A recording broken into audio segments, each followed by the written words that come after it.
तुमच्या computer skills upgrade करायच्या आहे? दिशा कम्प्युटर इन्स्टिट्यूट घेऊन आले आहेत महा डिस्काउंट ऑफर। आता कोणताही कोर्स करा फक्त 1800 रुपयांमध्ये।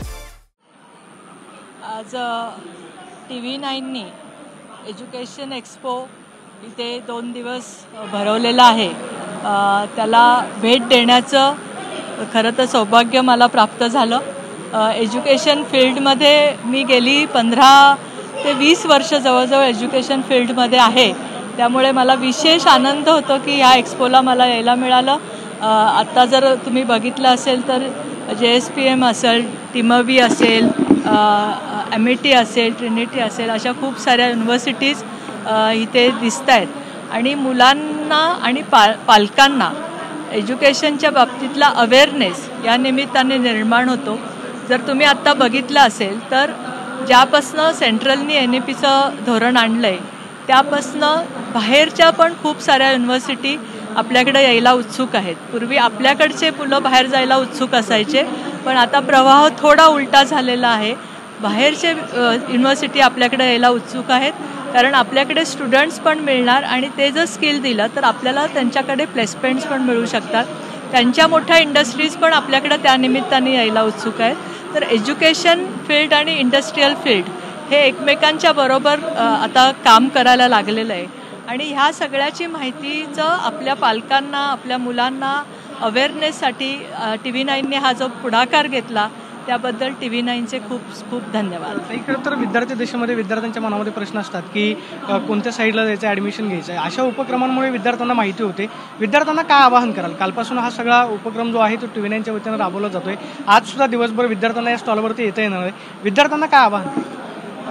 मी स्टुडंट्सना आव्हान करण्याच्या ऐवजी, कारण त्यांना माहीत नसतं की आपल्याला कुठे जायचं आहे, मी पालकांना पण आव्हान करेल की आता जो पूर्वीचा जो ट्रेंड आहे की आपल्या मुलांनी डॉक्टरच झालं पाहिजे, वकीलच झालं पाहिजे, तो ट्रेंड खूप बदललेला आहे। खूप साऱ्या अपॉर्च्युनिटीज आपल्या समोर आहेत एज्युकेशनच्या निमित्ताने। नवीन AIच्या संदर्भात असेल, रोबोटच्या संदर्भात असेल, खूप नवे स्किल्स आता येत आहेत आणि या स्किल्सनुसार आपल्याला प्लेसमेंटची पण खूप सारी संधी अवेलेबल आहे। त्यामुळे मी पालकांना आव्हान करेल की त्यांनी पण त्यांच्या मुलांना त्यांच्या आवडीचं फील्ड शोधायचं आणि निवडायचं स्वातंत्र्य द्यावं, तर निश्चितच त्यांची मुलं त्याच्यात यश प्राप्त करतात। याच्या आधी ॲडमिशन घ्यायचं म्हटलं की एक मनामध्ये प्रश्न असतात, मात्र तुम्ही तर स्टॉलवरती आलात, काय अनुभव होता? म्हणजे आधीच्या शिक्षण पद्धतीमध्ये आताच्या शिक्षण पद्धतीमध्ये बराचसा बदल झालेला पाहायला मिळतो। वेगवेगळी टेक्नॉलॉजी, तंत्रज्ञान नवीन येतं आहे। इथं आल्यानंतर काय अनुभव आला?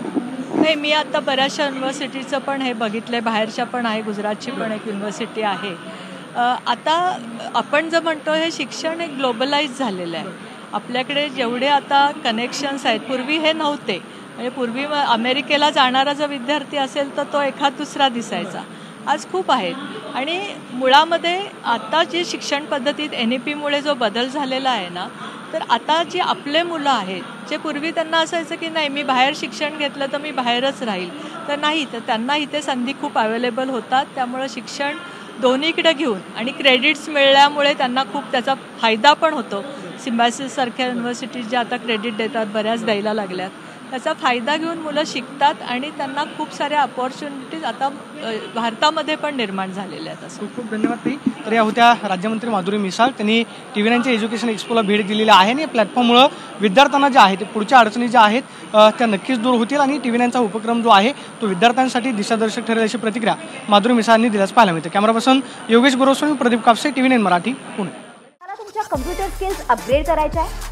दिशा कम्प्युटर इन्स्टिट्यूट घेऊन आले आहेत महा डिस्काउंट ऑफर। आता कोणताही कोर्स करा फक्त 1800 रुपयांमध्ये।